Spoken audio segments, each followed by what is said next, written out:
Hello, hockey fans. Austin here with today's pregame report between the Edmonton Oilers and the Florida Panthers. It is Game 3 tonight in Sunrise, and oh boy, we are feeling good. We're feeling excited as hockey fans. If this game is anything like Games 1 and 2, we are all in for a huge treat.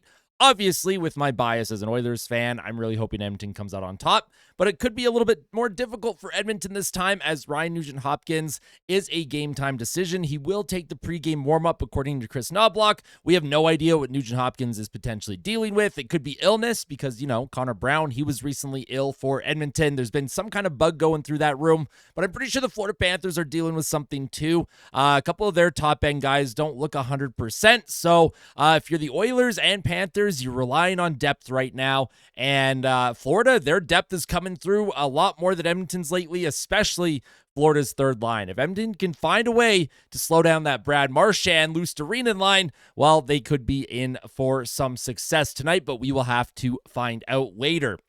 Now, if you end up enjoying this pregame report, just make sure to hit that like button. It goes a long way in supporting the channel. And if you really like it, make sure to subscribe as we will be live once again tonight here on YouTube doing play-by-play commentary. Cannot wait to see you all there. The live streams have been unbelievable. Oilers fans, Panthers fans, and fans of any other team that have been tuning in. It has been an absolute blast. And as always, your support humbles me every single day. In today's pregame report, though, I'll be going over the projected lineup for Edmonton, the playoff stats for both teams, including the underlying metrics, keys to the game, players to watch, and score prediction. Let me know your players to watch and score prediction in the comments section below. Now, jumping into the projected lineup for the Edmonton Oilers, Jeff Skinner yesterday during practice was a placeholder where Ryan Nugent-Hopkins usually is on that top line, which makes me think Nugent-Hopkins is probably going to play. If Jeff Skinner was getting into the lineup, I imagine Chris Knobloch would have had him somewhere else in the lineup slot, but you never know. Maybe Jeff Skinner does get to play next to McDavid tonight if Nuge can't go. Skinner next to McDavid and Perry and their advanced metrics, well, those three together, if they were to play tonight, sample's too small. They have literally basically zero time on ice together, so way too small of a sample size to even put a number there for those three. Obviously, if Jeff Skinner is good to go, he is a point per game in the playoffs. He has 1 goal and 1 assist in 2 games, so obviously the team would have a lot of faith in Jeff Skinner being able to produce offensively if he gets in. It's the defensive side of the game that can get a little bit sketchy with Jeff Skinner, but in the last game against Dallas, I thought he played fine in that category, defensively, that is. On the second line, you would have Evander Kane, Leon Draisaitl, and Kasperi Kapanen. Now, as Game 2 wore on, Kapanen got increasingly less ice time, or I should say his ice time decreased significantly. Kapanen, I felt, had a bit of a tough game, one of his tougher games overall. But as a line, that trio, that Kane, Draisaitl, Kapanen line, they still control 64% of the expected goals at 5-on-5. They do produce. They do keep the Florida Panthers in the defensive zone for the most part, and they are dynamic. Kane, he has a goal. Draisaitl has 2 goals in this series. That line has been productive. Kapanen 2 assists. If Edmonton is going to find a win on the road, and they need at least 1 win, you have to split, right? If you do not split, well, this series is probably basically over. But if you're Edmonton, you need to get the split. I would imagine they are going to push very hard to get the win tonight and go up 2-1 in the series.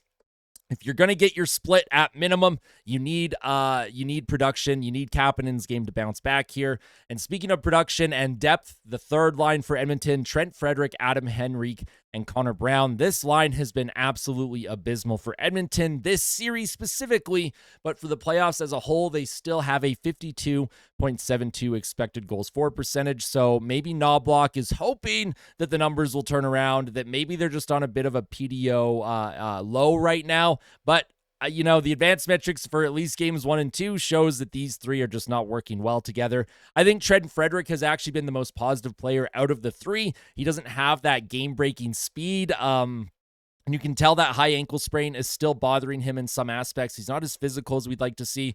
But I find Trent Frederic is doing well defensively, and he seems to be in the right spot on offense. He had a couple really, really good looks in game 1 and 2 to put the puck in the net. He just wasn't able to beat Bobrovsky. I think Trent Frederic is due to put in a goal tonight. And hopefully Connor Brown, whatever he was dealing with, we know he was sick, ill, whatever you want to call it. Hopefully he is over that. The team has had a couple days off. I expect Connor Brown to have a much, much better game. Adam Henrique, one of the only positives that he's bringing to the lineup right now is his faceoff percentage. He's leading the team in the Stanley Cup Final. The Oilers as a team are struggling in the faceoff dot, so they will likely have Adam Henrique take very important defensive zone draws moving forward here.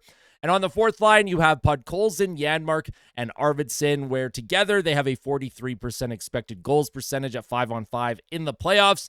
This is a line that was on a PDO heater, some unsustainable production. They're outscoring their opponents 7-2 at 5-on-5, but the advanced metrics show that that is not going to sustain. I think Chris Knoblauch should make an adjustment to the bottom six. I would move Arvidsson up with Henrique and Frederick, or I would move Podkolzin up with Henrique and Brown. Personally, I just think you need to have a little bit of a shift in that bottom six. I just don't like the current formation, and with how strong Florida's bottom six is, especially their third line with Brad Marchand and Luostarinen, you're gonna need a little bit more from your bottom six here in Edmonton to have a chance at least breaking even, right? If Brad Marchand's line is getting 1 or 2 goals against you every single night, and Edmonton's bottom six is doing what they've been doing lately, which is not a whole lot, Edmonton is going to really, really struggle. It's only a matter of time before Florida's top line gets going with Barkov and Reinhart, because as of, today, first 2 games of the playoffs, or the Stanley Cup Finals, Florida's top players haven't been as productive as maybe they were expecting to be. Maybe the fans were expecting more from them as well. Edmonton, this bottom six, it's going to get eaten alive in Florida because Paul Maurice has the last change, unless Edmonton's bottom six digs the F in, as Connor McDavid would say, and they start playing better hockey. Now, when it comes to the defense, this is where a lot of the major changes happened at practice yesterday. Nurse was paired with Evan Bouchard, where together so far in the playoffs, they hold a 54.60 expected goals for percentage. They've had time together in the postseason. They are getting outscored at 5-on-5, but their underlying metrics show that they should be outscoring their opponents. I think they've just been suffering from, I would say, a low save percentage when they're on the ice together. I think that pair together kind of makes sense on paper. It makes sense in theory because Ekholm, I just think Ekholm is a little bit, I don't know what the word is. It's not that he has been an issue. I just think Ekholm, because of how much time he missed, it comes down to the cardio aspect. Ekholm looked really, really slow and very, very fatigued by the time that second OT rolled around in game 2.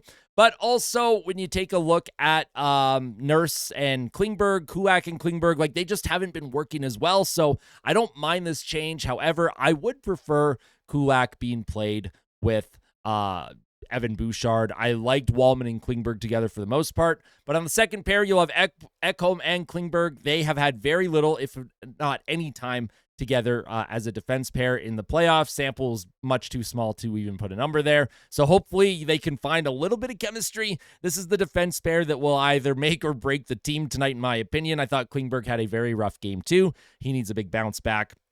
And then Kulak and Wallman together, well, when they play together, they carry a 78.19 expected goals for percentage. These two defensemen have just been rock solid basically the entire playoffs. You can play Wallman and Kulak with pretty much anyone in this defensive core, and they will find a way to get the job done. I found Kulak and Nurse, however, were not getting the job done, so it makes sense that they're getting split up. And in net, you will have Stuart Skinner looking to have a bounce-back game. Usually after a loss, he bounces back in a big, big way. He has a 1.00 goals against average after a loss in the postseason this year. He's 2-0, and right now he has a 2.61 goals against, a 901 save percentage, and a plus 2.6 goals saved above expected. What we're looking for from Stu tonight as an Oilers fan, a 900, maybe a 905 save percentage. Come on, Stu, and break even when it comes to the goals saved above expected. 2 or 3 goals against, that is A-okay. You know the team is probably going to give up 2 or 3 goals against, but Edmonton also has to play much better defensively in front of Stu. I think Florida had 5 breakaways in game 2. That is completely unacceptable. Edmonton has to lock things down right now. Now, when it comes to the playoff stats, the Florida Panthers, they are 13-6. Their power play ranks 6th in the postseason, 24.2%.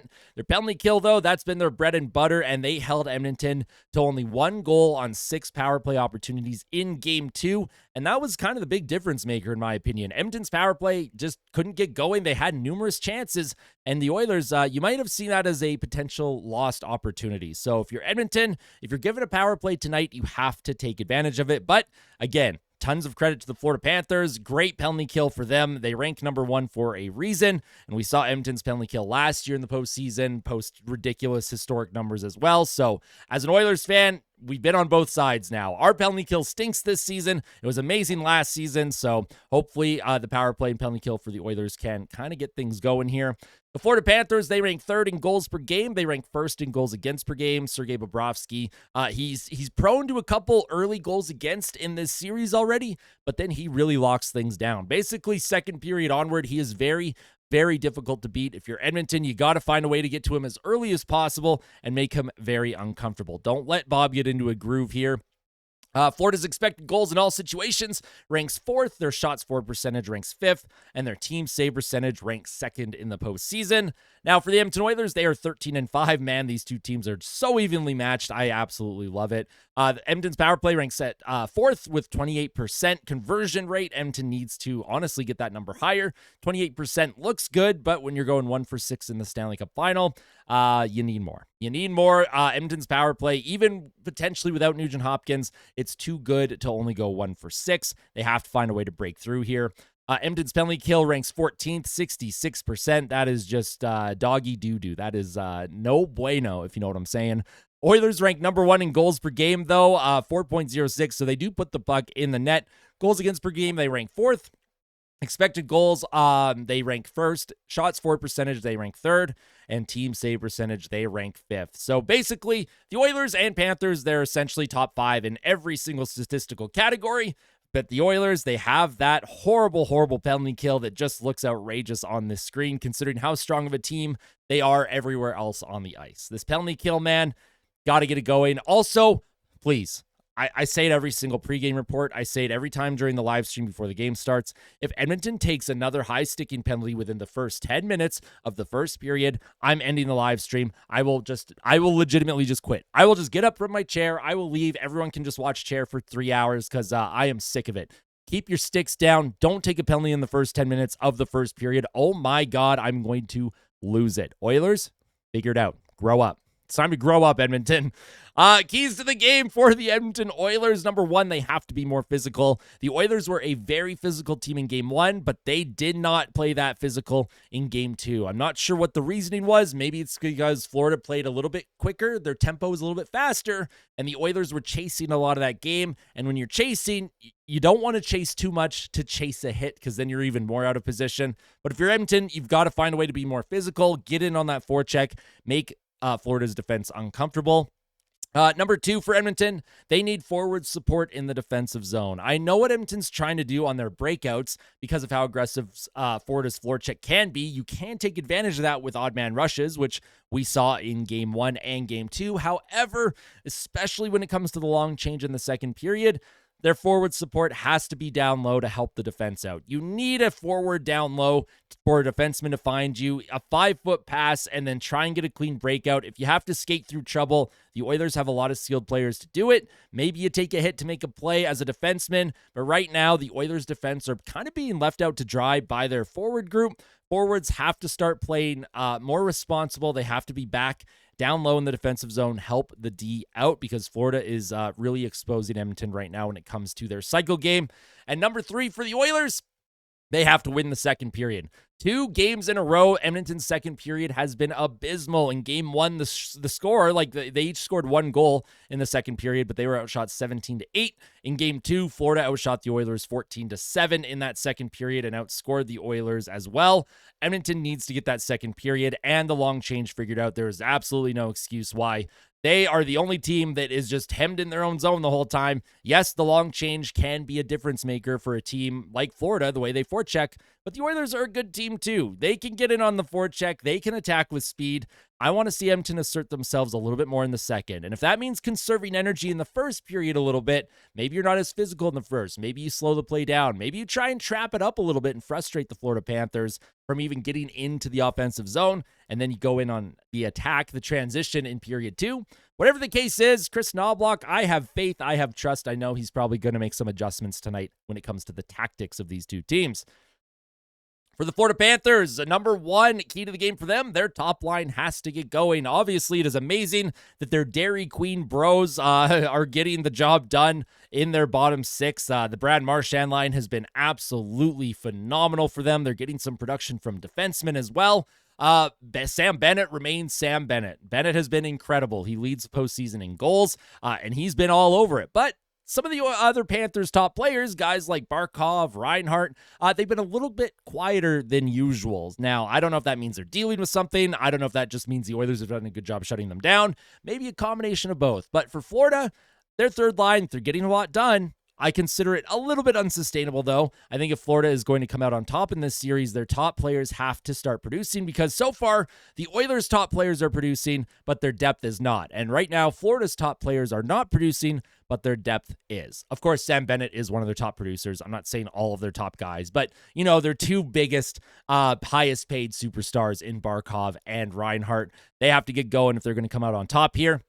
Number two for Florida, they've got to stay out of the box. As much as I, complain about Edmonton's power play not being very effective in game two, they had 6 opportunities. And if you're the Florida Panthers, you cannot give a team like Edmonton 6 opportunities in a single game. If that were to happen again, if Florida theoretically gave up 6 power plays to Edmonton tonight, I imagine Edmonton scores on at minimum 2, maybe even 3 of those power plays. They have to stay out of the box. They have to stay disciplined, and they can't allow the Oilers to frustrate them and make them take penalties, right? Florida is usually the team that is making teams take penalties on them, especially after whistles during scrums. For Florida, stay out of the box, stay disciplined. And number 3 for Florida, key to the game, get on Stu early. The earlier Stuart Skinner feels uncomfortable, the earlier you can get on top of him, literally in this aspect.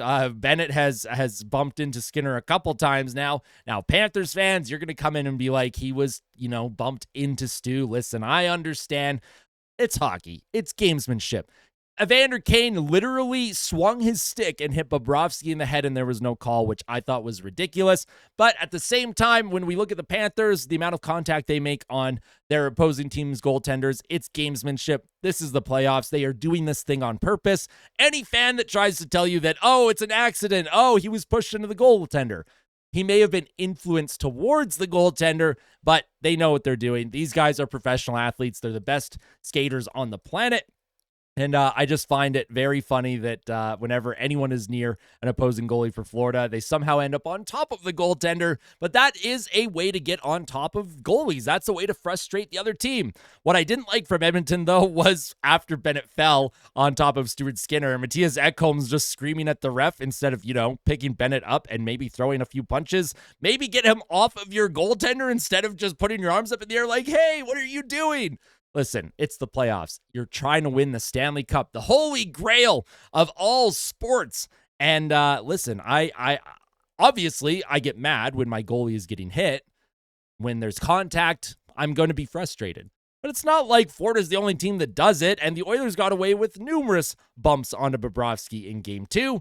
But for Florida, it's not only about the physical side, getting on Stu early, it's also about, just beating him as early as possible. If Stu is in a rhythm, if Florida scores 0 goals in the first period, and they have like 10 or 11 shots, but Stu has, taken care of all of them, Florida's in trouble. When Stu gets on a roll, he starts to feel good about his game, he feels confident, he's very hard to beat. So for Florida, get on Stu early. Now, when it comes to my players to watch, I'm going to go Connor McDavid for the Edmonton Oilers and Brad Marchand for the Florida Panthers. Now, for McDavid, he has a ton of shots in the postseason. He only has 6 goals, but he has 70 shots in the playoffs. I find that he is due to start breaking out offensively when it comes to the goal-scoring department. He has a lot of assists, but I mean, not just like Oilers fans and any other hockey fans cheering for Edmonton, they need McDavid to start putting the puck in the net. There was a few times where he had a chance to pass on odd man rushes, and he chose to shoot, trying to beat Bobrovsky through the 5-hole, trying to beat him up high. Obviously, Bobrovsky, when he's squared to the shooter, very, very difficult to beat. If you're McDavid, time to bear down, get that puck in the net. And for Brad Marchand, well, all he has to do is keep doing his thing. He had a shorthanded breakaway goal in Game 2. He had the breakaway overtime winner in Game 2 as well. Brad Marchand has been unbelievable. And if you're an Oilers fan, if you're an Oilers player, find the nearest Dairy Queen and break their ice cream machines to prevent the Florida Panthers from being able to eat ice cream. Don't let them have their blizzards. Nah, I'm totally kidding. I'm not I'm not condoning that. Don't actually do that. If you're a fan in Florida right now, do not do that. All right. But, that is kind of like Florida's thing right now. There's the whole Dairy Queen. The boys are going for ice cream, and then they end up winning the game. So it's going to be a great game. I'm excited. My score prediction, drum roll. I am not doing a drum roll. I'm going to say 4-2 Edmonton. I think they're going to start locking things down a little bit more on defense. I think it'll be a tight checking game. It'll likely be a 2-2, 3-2 game in the third period. And then I think the Oilers, they may get the empty netter and go up 4-2 for the win. This is an important game. It's a best-of-5 series, and if Edmonton can take that first one in Florida, well, then you get home ice advantage back. Whatever happens in Game 4 happens. You'll be coming home with a chance to go back up in the series no matter what, so we'll see if Edmonton can get the job done. I think this is the most important game of the series so far, even more important than what Game 1 was and Game 2. Go up 2-1 in this series, boys. Let's see if you can get the job done. I'm rooting for you. I believe in you. It's Zach Hyman's birthday. I'm giving y'all the Austin Hockey Guarantee. Edmonton gets a big, big win tonight. Let's go, Oilers. Tell some that you love them before the game. And as always, fight like a kid. Fight like Ben. Let's go, Oilers. We'll see you tonight during the live stream. Take care.